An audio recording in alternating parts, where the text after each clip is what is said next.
In this masterclass, we're looking at gain staging. Gain staging is a term that originated in the analog realm and refers to setting your gain in order to maximise the signal to noise ratio. The idea is you keep your signals loud enough throughout the signal path so that the system noise is less significant, but also not so loud that they lead to distortion. This is still an important concept when setting the preamp gain on your interface to record signals into your DAW. However, once your signals are inside your DAW and you're mixing, there's no analog noise floor to worry about. But what about the signal level? Here we'll look at various techniques we can use to stay in control of levels, hopefully leaving you free to focus on the important task of balancing your mix. With any technique involving levels, it's important to know what your level meters are actually indicating.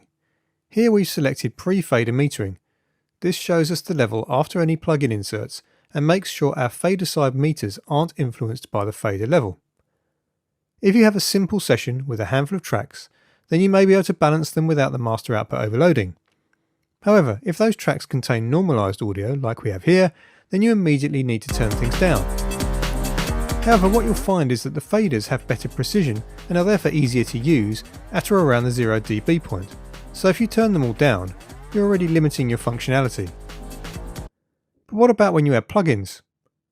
With our normalized audio, we've added a compressor plugin, and even with the threshold at its maximum, we're still getting gain reduction. If this happens across many tracks, our problems could multiply. What's more, this level is pre-fader, so turning the fader down won't help. If we now use an analog emulation instead, then that plugin will probably have an operating level. Here our tape emulation even lets us adjust it. By moving the calibration slider, we're changing how much processing the plugin does for a given level. Obviously, we can adjust plugins individually and where available use their calibrations or input trims accordingly. However, this isn't the only solution.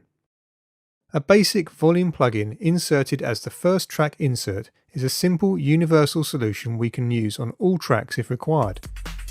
What's more, you can adjust in both directions, cutting or boosting, as required.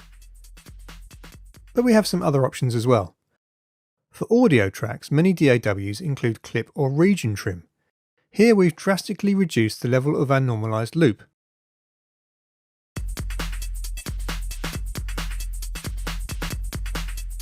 Also, for virtual instrument tracks, you could simply reduce the overall output level of the instrument.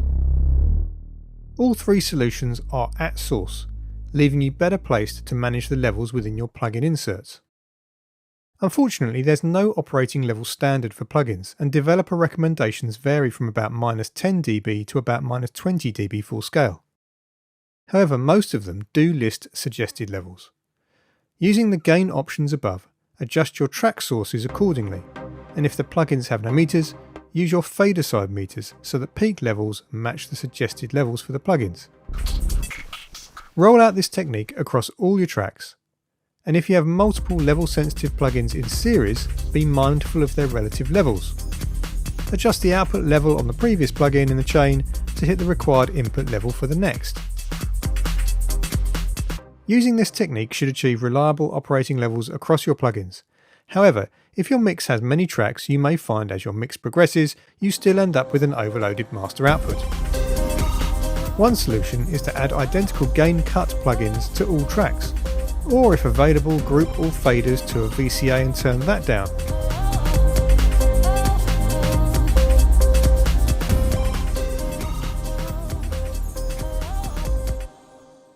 In both cases, be mindful of your auxiliaries or subgroups, particularly if they include level-dependent processing.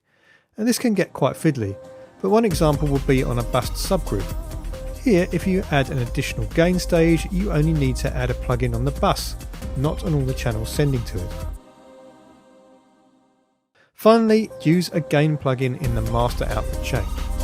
If your track faders are already a bit hot, a gain cut as first insert on the master output provides a quick fix and can help set up levels for further master output plugins, which may of course include level sensitive analog emulations.